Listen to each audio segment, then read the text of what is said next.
Welcome, everyone. This is Pilot Niels, and you're listening to LOTRO Players News, where we take a look at the latest news in LOTRO and hear LOTRO Players. And this week we have with us Senator Trister.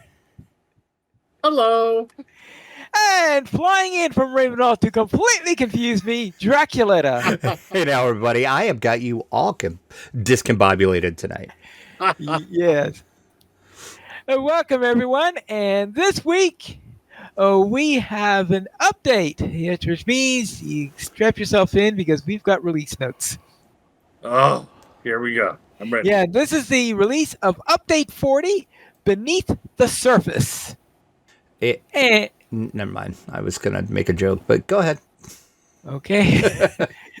You were going to make a joke about going beneath the surface. Yes, go ahead. Go ahead. That's fine. All right, there we go. First off, things to note in here is that this kicked off Season 10 of the Legendary Item Reward Track. So that means that I hope that you have claimed anything that you needed from the previous season, because we have a new season now and just starting at the beginning of the track again. And we have several new items in store for what you can get there. And also, they've added Umbar Moch, beneath Umbar Baharbel, the city of the Corsairs. It is a new dawn for Umbar. At the request of Harmelech, the Golden Queen, the Kindred of the Coins has reopened the great meeting hall of Darlaja, so that they can better hear the voices of the people. And yet, beneath the city, in Umbar Moch, there are some who feel threatened by the new order, working in the darkness until their plans bear fruit. Speak with the giant outside the meeting hall of Darlaja in the upper ward of the city of Umbar to begin Chapter 9 of the Song of Waves and Wind, a new on-ramp for the story. We recommend that you complete Chapters 1 through the Song of Waves and Wind, but it is not required to begin Chapter 9. There are also new side quests at each of the 5 sections of Umbar Moch. Each side quest chain is started by a member of the Kindred of the Coins inside of Darlaja. Takdar, the cellars, where shady business deals and black market sales take place. Ilmarbri, the wells, where the sewers beneath the sea are filled with a variety of dangers. Kamrabzur, the vaults, where it is rumored that escaped gladiators dwell. Kabarkad, the crypts, where the ancestors of Umbar's past rest, or do they? And Dilimir's, the birds, a flooded area that is deemed so dangerous that adventurers are discouraged from traveling there alone. This new quest pack, Beneath the Surface, is free for all VIPs and is available in the LOTRO store. It includes all content in Umbar Moch, plus full access to the Song of Waves and Wind storyline. Players do not need ownership of the expansion Corsairs of Umbar to play Beneath the Surface content. Players who do not own Corsairs of Umbar can travel to Umbar Baharbel by speaking to a harbor town dockmaster in King's Gondor. These quests are for players at level 150. And also note on top of that, beginning on May 22nd, 2024, and unlocking every week for 2 months, new quests in the Tales of the Kindred series will take place in the city of Umbar Baharbel and the passage of Umbar Moch beneath the surface. New quests will become available from the members of the Kindred of the Coin every Wednesday at 10 a.m. or more precisely when the servers come back up after the weekly restart. It is recommended but not required that you have played chapters 1 through 9 of the Song of Waves and Wind before playing this new quest series. Entitlement to the Beneath the Surface quest pack is required for access. The quest pack is included with your VIP subscription. So yes, that means we have this new series of quests. It's a new area beneath the surface of the city. All these quests that you can do while down there, and that each week a new quest is going to be unlocking, being brought in by a member of the Kindred of the Coins. Any questions on this? No, that actually sounds pretty cool, in fact. Okay. All right. Then let's go and see what's new and noteworthy. First of all, let's begin with classes. For the Bjornings, Wrathful was incorrectly increasing the Bjorning crit chance by 4%, starting with 1 Wrath rather than 21 Wrath. It is now correctly increasing your critical chance by 4% every 20 Wraths, starting at 21 Wrath and maxing out at 81 Wrath. The Wrathful trait tooltip has also been updated so that it correctly reflects this effect. Also, Ferocious Roar now interacts correctly with Trample, Nature's Wrath, Rush, Sacrifice, Vicious Claws, and Harden. For the Captain, you listening, Krister? I'm ready. Okay. The Lend Courage tooltip now displays the correct value for morale restored. The Lend Resolve tooltip now displays the correct values for morale and power restored. The Oathbreaker Shame tooltip now has a disclaimer that its effect will not stack with other potent incoming damage debuffs. That means things like Murder of Crows. I can't believe it. Did they change that, or are they just telling us that? No, they're just telling us. Well, they've been telling us that all along. It's just that they finally updated the tooltips to note it. And also, captains could end up with a temporary state when Rallying Cry and Rousing Cry were both disabled after the time in need and subsequently defeating a monster. This has been fixed so that defeat events from kills correctly refresh the 15-second duration even when following the use of the time of need. Cool. Okay. All right. For champions, the tooltip of the Umbari Armor of 1,000 Blades now clearly states that it only changes the effect applied by Great Cleave. For the Guardians, Bastion of Light, when modified with both Radiate and Flash of Light, failed to spread debuffs applied by the Guardian. This has been fixed. We fixed the string error that was reintroduced into the protection by the sword skill. Shield Swipe now correctly reduces the cooldown of Pledge while wearing the Umbari Armor of the Protector, and the Umbari Armor of the Protector's bonus to max morale should no longer reset momentarily when you would have earned a new tier of fortification while already sitting at the max fortification tier. For the Lord Master, Shield of the Raven's Wing buff is reduced to 1/5 of its current value. Huh? The mitigation rating from this buff was erroneously increasing too much when it was fixed recently, so that it scales with the new player level correctly. It now scales correctly and has the intended potency. The Ancient Craft Duration Legacy no longer increases Ancient Craft's duration by 1 second longer than its tooltip suggests. The Murder Crows tooltip now has a disclaimer to the effect that it will not stack with other potent incoming damage debuffs, such as Oathbreaker Shame. The trait Ancient Craft now clarifies that it gives Ancient Craft bonus damage for your next Lightning Storm or Lightning Strike, but does not apply bonus damage to any other lightning skills than these two.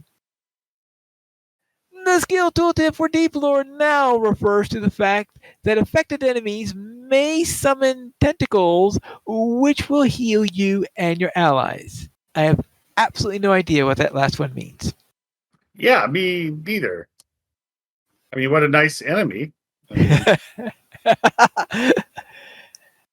As for the Mariner, the trait Relaxing Wind now displays the correct information on rank 1 of its tooltip.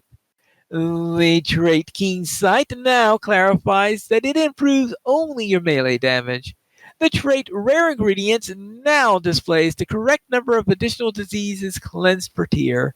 The trait Test Defenses now more clearly states how many times its effect may tier up per rank. And the skill Rummage Scrap Music now gains the bonus healing from the trait in Heartening Songs.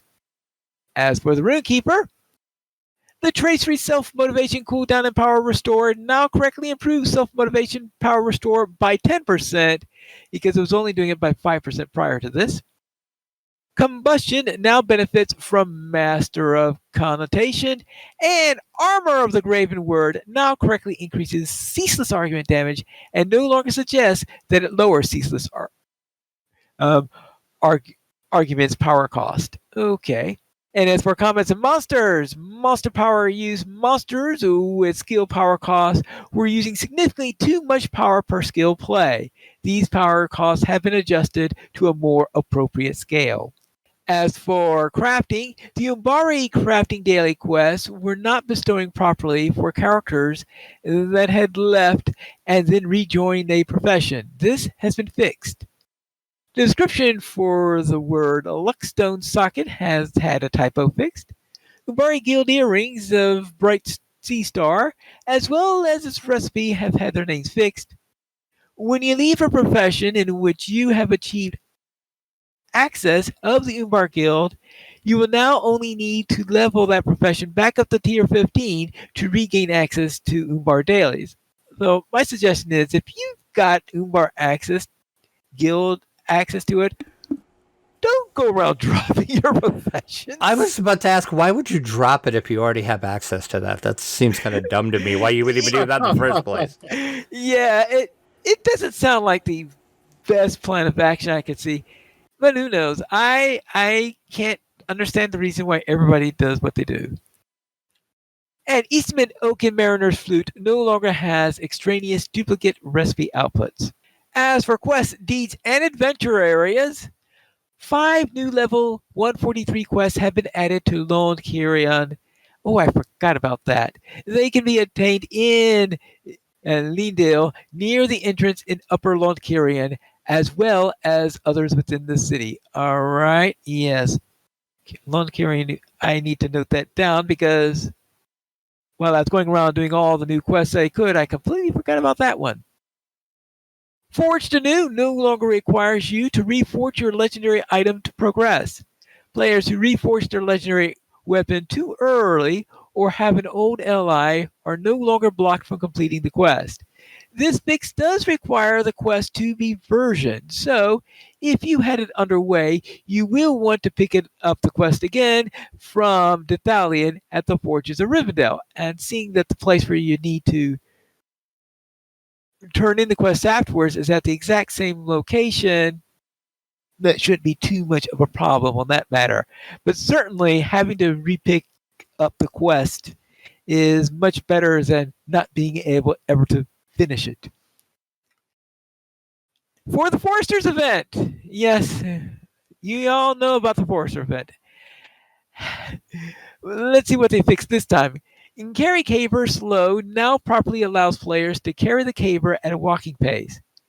Bjornings can now use Carry Caber fast and Carry Caber slow while not in bear form. Bjornings can now use the logger emote. This only functions while not in bear form. There is now a message letting players know that there are 2 minutes before the Forester event begins. Forester event now appropriately states, like the Coombe Lumber Camp, you should no longer drop the caber before passing through the final gate in the Forester event. That is, of course, unless you run out of time. And we expect the Forester event to have another round of it in a few weeks. We just hope that this time we could have it without any bugs in it. I think that there are going to be 1 or 2 fixes added to the next update, but let's hope that's the last of them. The posted notice involved in the quest, the Isles, the Night Nariel, should now display properly in the outskirts of Mar Nafra. Fix some assorted typos in Umbar quests involving specific crew members. Update 40 updated the name of the Competitive Forester trait for accomplishment to Competitive Forester 4. And all right. The objective counter should no longer exceed the number needed in continuous supply. in continuous supply and burgeoning business, the counter or tracking of crab meat shells and claws continue to advance beyond the required. This has been fixed. Okay. That sounded redundant. And the King's Gondor West added a sound effect for ringing the bell in Stalking of Garland. Completing the cryptic note quest will now correctly prevent the cryptic note from appearing for you again in the Cave of Umbar. Thank you. Revise some text to make it more clear what you need to do to complete 2 of the Volume 2 epilogues, specifying that you need to complete the Paths of Kara's Galathon quest. Adjusted the orders from Magith for the Valley of Ghosts so that they won't go into pending loot when it's easy to overlook them. I think that there are a lot of things that go into pending loot that are easily overlooked. Anyone ever try running the attack at dawn skirmish with? Oh yeah, you wind up with a large number of colors inside of your pending loot. Oh, when you run that, if you haven't done that quest before. Yeah, do you have to like individually delete them out of your? Yeah, there's no easy way to get rid of them, too, is there? Or no, I guess you could destroy all of them, couldn't you? Yeah, I guess you could destroy all of them. I think is what you could do. Yeah, so that means you bring everything you want out of the pending loot thing, and then you could then destroy everything else that's left in there. But still, it must be a boon for the collar industry, though. They must love it. Oh, you need some more collars? Okay. Yes. Yeah, Circle of Wrath. Gothmog's captain was spawning on the wall, but now he won't and can be successfully attacked. For Grami and Bell will no longer fall through the floor in Margrind, the Noble Gate. Well, thank goodness for that. Expanded the quest guide area for surely almost there in Evendon. Fixed a typo in the Hootbold quest, the Westgate Defenders. Removed some of the skills that Arafel didn't have corresponding animations for in the further adventures of Bilbo Baggins, Chapter 3. Adjusted the animations for the boss in A Trouble at the High Crag so that they will display properly. Reduced the chance that mission A Trouble at the High Crag might become stuck after defeating the boss. Adjusted the timing for when the boss spawns during the instance Honor and Treachery. The honeypot will now display properly during the Singing Harvest. I can't even remember that quest. Now the Dour Hand allies in Armorth the Exacting in the Iron Reeve mines will attack you no matter your level. Adjusted instance Whispers of the Forge now clarify that you're supposed to be doing the progress. If you're defeated in Rusted Gate during the Stout Axe introduction experience, you will no longer be stuck in a blackout. Thank you. The Elder Slate quest, Letter from Leothred, now requires the introduction Elder Slate quest to be at least underway before bestowing. And fix an issue where Leothred did not appear in Letter from Leothred quest. I presume that was related to the other point just before it. Pages 1 and 5 of the Lost Lore of Gorgoroth, Nerband Prison, are now easier to pick up inside the dungeons of Nerband. The daily quest, Claws for Excitement, now has updated directions in the quest comments, and a typo in A Price to be Paid has been corrected. Any questions about all that? I'm happy for all of the things that are working now. So let's go into instances then. Zarazgar, the Vile Apothecary. Players can no longer be knocked out in the instance by Zarazgar troll knockback attacks. And in the depths of Magda Corbo, Belondor's exaltation of battle potency has been increased. The likelihood of 2 crushing tentacles spawning during the heads-up phase of the boss 3 fight in the raid is reduced on tiers 1 to 3. Have you had a chance to notice that yet? I'll take that Yeah, as when a we're no. doing when you're doing the tentacles, you're not really paying that much attention. But I guess the addition of the other, if you did have 2 crushing tentacles show up, you would feel it. You would understand it. Maybe people going, "Why do we wipe?" Well, that other tentacle. The time that it takes for the next boat to be crushed has been increased to 30 seconds to allow players more time to recover and deal damage to the Kraken's head in the final boss fight. Small adjustments have been made to the timers and ads that arrive when the boats are destroyed or tentacles take too much long to kill.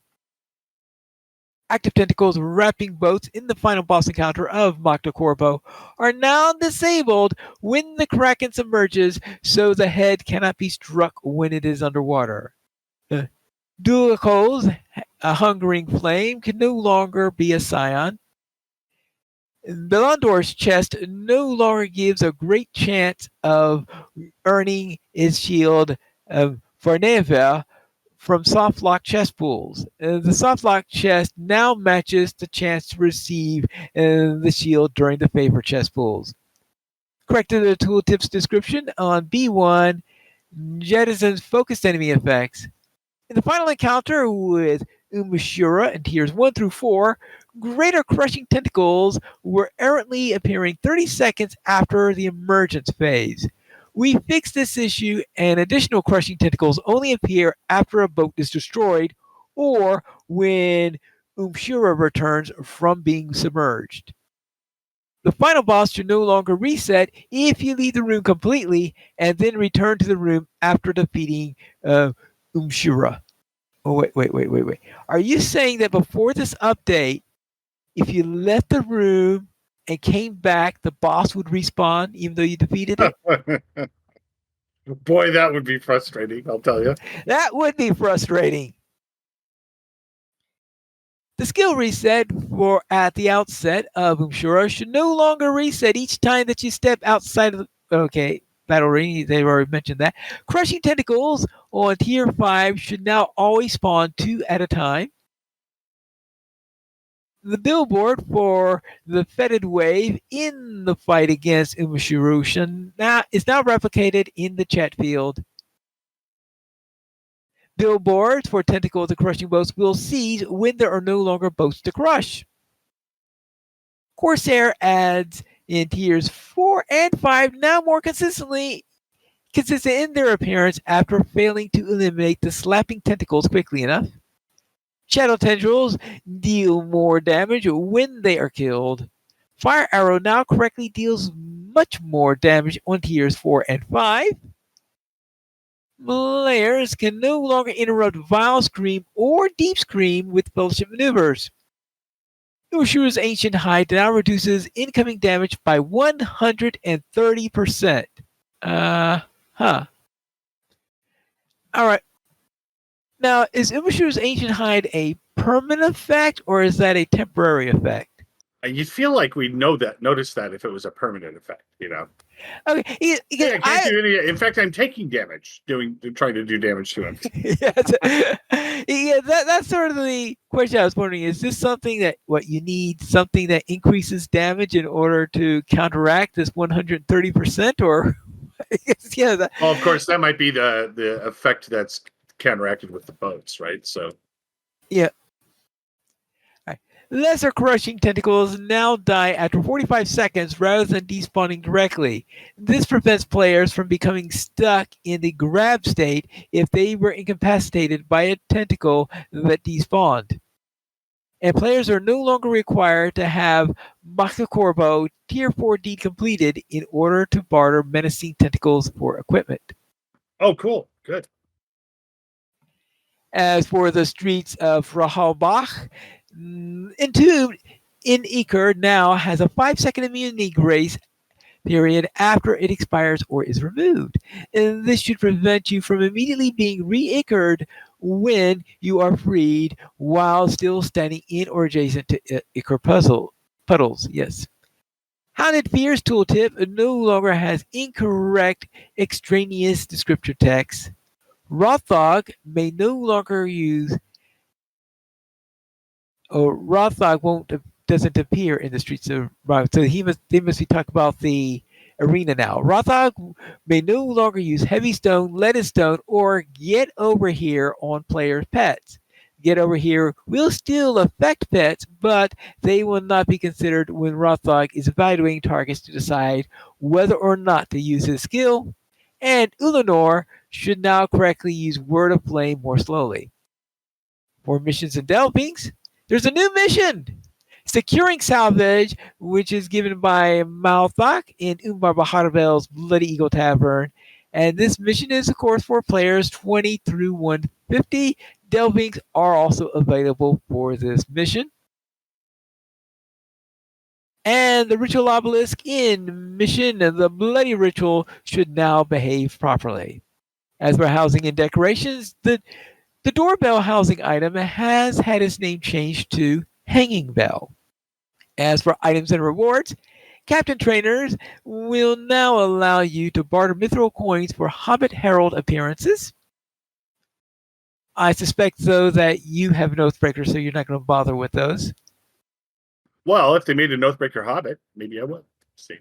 No, none of them are Oathbreaker Hobbits. I did go to the Captain Trainer, and my River Hobbit captain, did go and get one of each of the four. So there is one for each of the four types of heralds you can have: the Archer, the Herald of Hope, the Herald of Victory, and was it the Herald of Battle, Herald of War? What was the damage one called? War, yeah. Yeah. Okay, Herald of War. All right. So yes, I do have each of those in there. And also related to that, Lore Master Trainers will now allow you to barter mithril coins for a small bog lurker appearance. And so I have one of those. It's called the Juvenile Bog Lurker. I guess Juvenile Bog Guardian is what it's called. So that's straightforward enough on there. So now my Hobbit Lore Master has one of those. So now I don't have to worry about being obscured if I decided to run with a Bog Guardian. The minimum level for use Bari Greater Aethelus Essences has been corrected to level 150. Fixed an issue with Petrified Essences displaying an incorrect maximum socket level, and legendary items now indicate if they are ready to be reforged in the examination tooltip. Thank you. For localization, German voiceover audio has been added for Rothlock and other areas of Corsairs of Umbar where they were missing. And the layout of the class traits screen has been adjusted to correct an issue with the German description of the Lore Master traits would be cut off at the bottom of the screen. For PvP, errant terrain texture issues in the Entmoors have been resolved. As for landscape, new travel destinations have been added in and around Umbar Baharbel. One is at the Swains Guild Hall. Anyone who regularly goes there in order to go to the hall for their guild items is probably going to be happy about that, except for I noticed that the travel destination at the Swains Guild Hall is outside the guild hall, and you have to pass by one or two rats in order to get into there. So if you are low level, it's not going to be a free and easy passage through there. Just a warning on there. And as a result of that, I still have a couple of characters that still set their milestone at that particular location. And also at the Bloody Eagle Tavern, that'll certainly make things a lot more convenient. The Gate of Sorrows and the Fleet Gate. Plus the Aradar's Hunters Expedition Camp. And on top of this, there's also a milestone being added at the Expedition Camp. Thank you. The landmark for the Fleet Watchtower Tavern in the Fleet Fast of Umbar Baharbel has been moved to its correct location. The Great River, Pars, Celebrant, and Atchberg now have ambient sound effects. Miscellaneous floating objects have been grounded. Miscellaneous Z fighting has been resolved, and miscellaneous physics stuck spot issues have been resolved. And as for miscellaneous updates, players may now apply custom names to their carryalls. These names will not appear if you store the item in the vault, but they will reappear if you pull it back out of the vault. The virtue tier. What?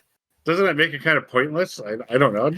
Well, that's sort of the problem. Is, yeah, the name, yes. If it's in your inventory, you'll be able to tell on this. But unfortunately, how things work with carryalls in vaults is completely incompatible with them being able to show the renaming.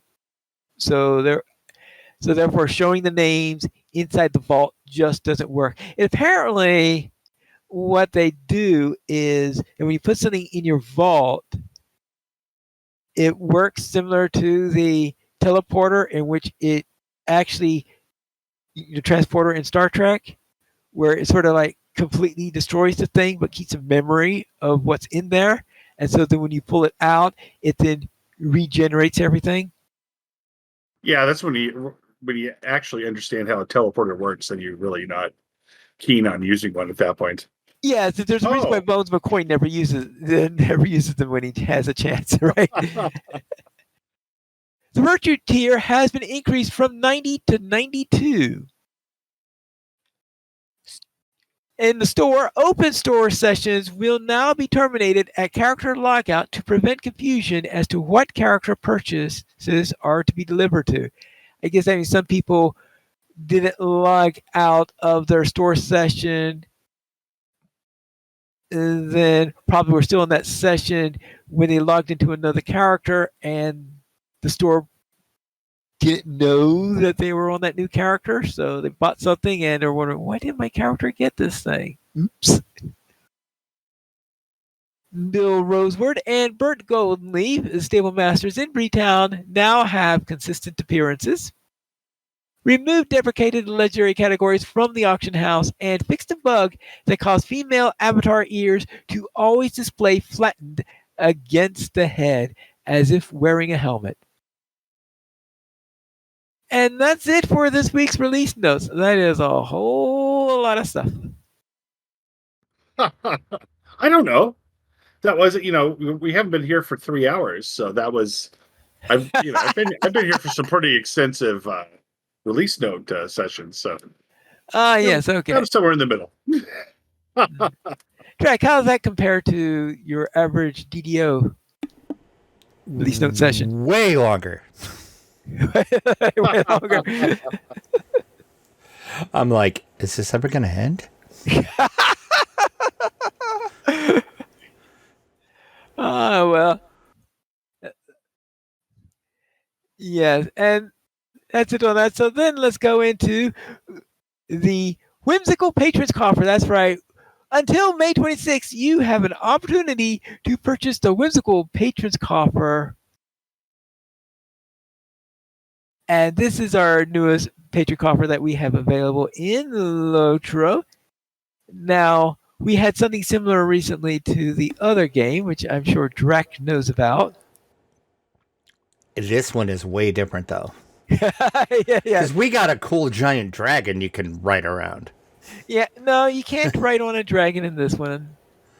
Boo. I have a feeling they would not allow. That's why I was speculating back in the DDO players when we were talking about the coffer over there. I was saying, does that mean that we can get a Moomok mount maybe from it? No Moomok mounts. Boo. Should be able to put a kin house on the Moomok. I think even a Moomok isn't quite that large. Well, maybe you have multi-Moomok. Yeah, I guess that is right. I think it'd be unlikely that we will ever get a Moomok mount simply because could you imagine a full fellowship of players riding into Bree on Moomoks? That would be the most epic thing ever. Yeah, we had that. We had the moment when the Bjornings first came out, when we had an entire raid of Bjornings, and seeing 12 bears running anywhere is pretty hysterical. So yeah, I think I'm totally down for that. Yes. So the It has to be whimsical. those little. It has to be the little Mumax. You know those little the Mumac pets Oh, the pocket Moomax that that make you can get. the full on gigantic Mumac sound. That would be awesome. Yeah. Okay. Yeah, that is a possibility. Then maybe having a adolescent Moomak or juvenile Moomak that might work. And then let's go to the whimsical patron coffer, which is now available for limited time, and that there are 3 versions of these because the people at Sandstone Games really love having 3 versions of things. And we have the luxuriant, the enhanced, and the simple. So let's begin with the simple one. And the simple one will set you back 1,595 LOTRO points. Let's say 1,600. And this will get you 100 mithril coins. Plus, for each character that you have on your account, you'll get the prefix title Whimsical, the ceremonial club of whimsy, and the whimsical movement style emote, where either when you're walking or running. And the running version shows you skipping like Tom Bombadil. Oh boy. So if you ever wanted to run like Tom Bombadil, this is your chance. I would like to speak to the person that wants to run like Tom Bombadil. I wish to have a word with them. Drac at lotroplayers.com. Shoot me an email, please. What happened to you to cause this problem? Why are we? Okay. Apparently, Mary Rose agrees that Moomox and Bree would be epic. Okay. Heck yeah, it would. Even 2 of them invading Bree would be amazing. All right. So, that is then very simple, then. Just a little bit of mithril, a title, a club. And this club, at the end of it, seems to have, I'm assuming it's a woodworking in the shape of a squirrel as opposed to an actual live squirrel.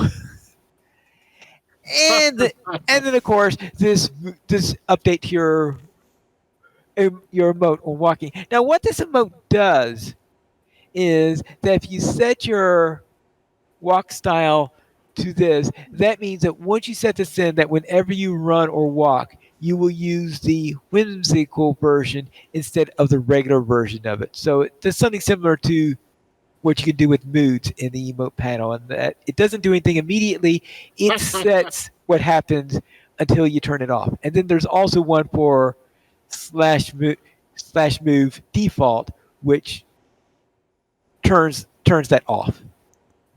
Right, when you said the moods thing, I remember many times where you're just kind of doing something. It's kind of, you're not really doing, it's just not combat going or anything, and you're moving your camera around. You move to the front of your character, and you realize you've had this terrified look on your face the entire time. Because you accidentally set a mood. All right.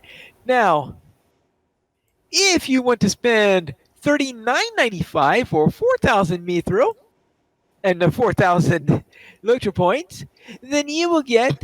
It's like 4,000 mithril. That's like, you'd have to bankroll the entire Middle Earth, wouldn't you, for that? I mean, Yeah. All right.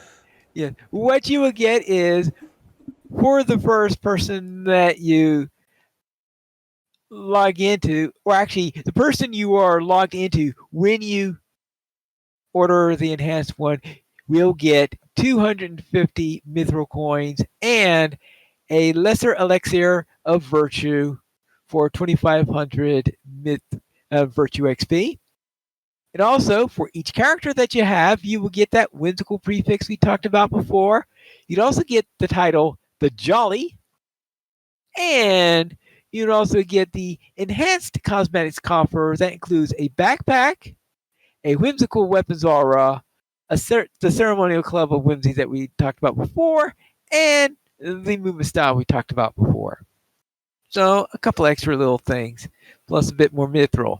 Finally, if you go in for $74.95, or let's say about 7,500 LOTRO points, you can get the luxuriant Patron's Coffer. And the character that you're on when you order will get 500 mithril coins. And on top of that, we have lesser elixirs of virtue, 4 of them. So therefore, that's a total of 10,000 virtue XP. And to each of your characters, you will get the whimsical prefix and the jolly as you had before. Plus, you can also have the title, Hey Do, Mary Do. And Whimsical Patron's luxuriant cosmetics coffer includes a great deal more cosmetics. Yes, you get the backpack that we talked about before, and you get the movement style that we talked about before, and you get that ceremonial club before, but you also get a full set of clothing, whimsical clothing, so some boots, gauntlets, cap, mantle, robe, tunic, and leggings, a steed cosmetics, including accessory, comparison, headpiece, leg guard, saddle, and tail, and a staff of whimsy. And the staff is basically a longer version of the club we talked about before. So are you telling me that you could be called Whimsical Pine Leaf the Mary at some point? It sounds like that could happen. I don't know if you can have both a prefix and a suffix or not. Oh. Sorry. And plus, don't you think that a whimsical walk would be the perfect thing to accompany having one of the wooden horses as your mount? You ride in on your wooden horse, you dismount, and then you whimsically walk in to a place. I like the whimsical weapon aura. It's like, I've heard weapons be described in many, many ways. Whimsical, never quite been the word for a weapon, but yes. Also, you also get a tome of the whimsical woodland critters, and this is 5 woodland creatures that follow you around when this particular pet is active. So you can get a fawn, a fox, a chipmunk, a bird, and a rabbit. Oh, that's awesome. And finally, there's also the whimsical milestone style emote. So if you set your milestone style to be whimsical, then you have this circling light shaped like a willow that go around you whenever you use a milestone skill instead of the default one. And this will be with milestone skills, but also those racial return to skills. But it won't affect any class skills. So I feel like Whimsical Goo and Whimsical Filth are right around the corner. All right.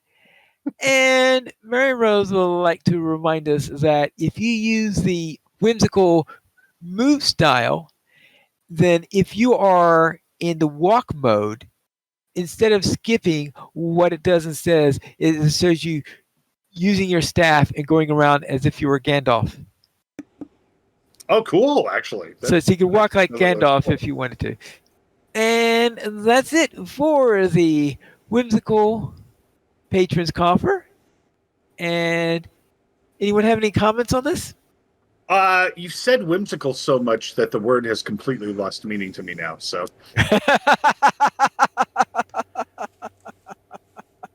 I just love the whimsical weapons, the whimsical war steed. What I need now is some whimsical trample. Yes. I remember yesterday when we were running the field trip, I was on my Mariner and I turned on the whimsical movement and I was going wrong there. So we're in the field trip and so the rest of the people in the group were saying, okay, why are you running around like Tom Bombadil? So yes, very easy to notice. And that is it actually for our news this week. So let's head into our store sales. Krister, what's on sale this week? Oh, just a sec. Close an important window. There we go. Okay. All right. Oh God, I can't believe I have to say this. The Whimsical Patrons Coffer is available in the LOTRO store through May 26th. Of course, we've can get more information at lotro.com. We've got plenty of information from Pine Leaf, however. Yes. Yes. Store, But if you want more information and to see the screenshots of everything, then yeah, you could click on the link in the show notes.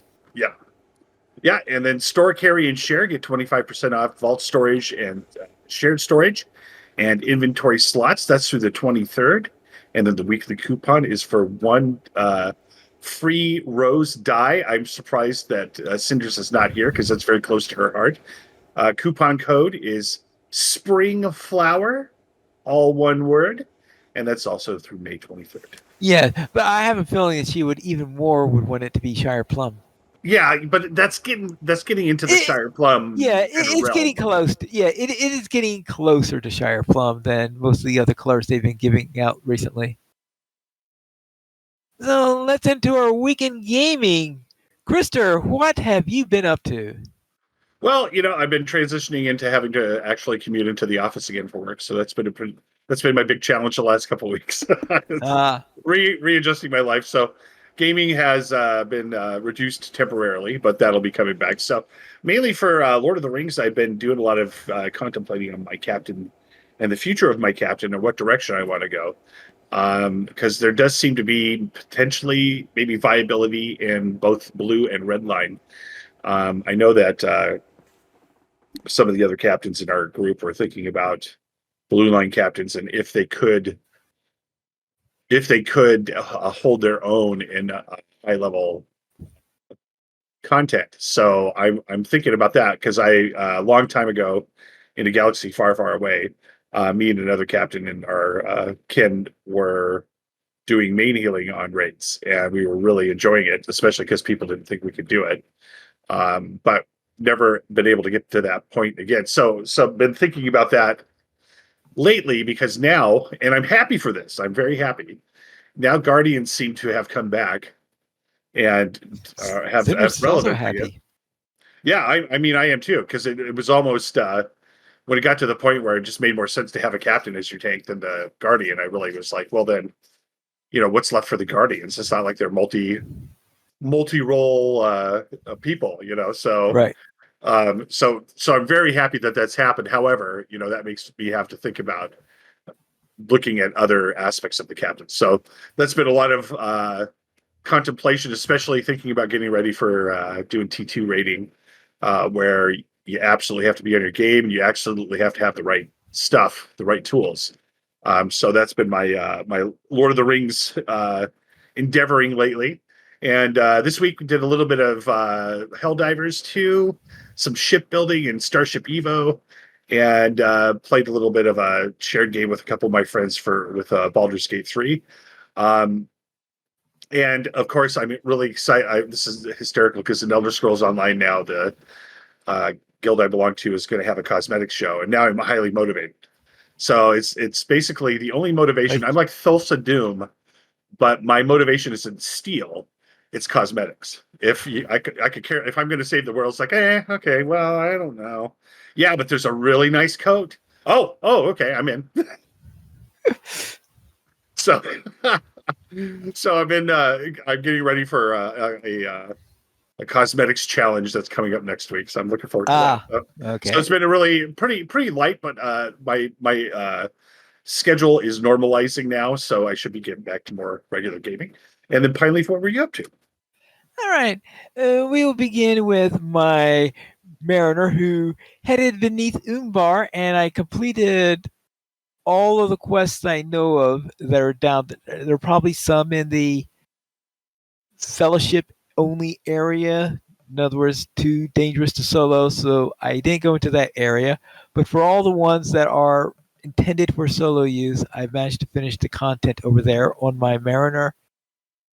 Of course, that doesn't include the stuff that is going to be unlocking on a weekly basis for the next 2 months of course, because they're not unlocked yet. And then my warden ran about a third of the content down there. And my lore master helped the rather friendly Falcon clan to prepare for war. Nothing can go wrong there, right? You'll Yes, see. yeah, we'll see. And Drek, you have anything to add for your weekend gaming, or are you going to pass? I played a lot of Fallout 4 and Fallout 76. Ooh. That was about my weekend. Yeah, thanks to the Amazon show, I am back into Fallout hardcore now. Yeah, I'd start playing Fallout 4 again after watching the show. Too, so. Yeah, it sucked me right back in. Yes, a conspiracy between Amazon and Bethesda. They did a good job. Because me and about probably a million other people are doing it. So yeah. Yes, I noticed that YouTube videos. I've seen some popping up with some people playing either Fallout for either the first time or trying Fallout again after a big long break. Yes. Yep, that was me because I had never finished 4, so I am enjoying it, and I just started Fallout 76. I never played it when it first came out because if you know anything about the launch of that game, it was a nightmare. So now all that is fixed. So this is my first time playing 76, and I probably played it for maybe 45 minutes. I like it so far. We'll see. Now Fallout 76 is sort of a strange name in there, considering that the first 4 Fallout ones seem to be named after their number in the series, and suddenly 76. I mean, I doubt that there were 72 versions in between or anything like that.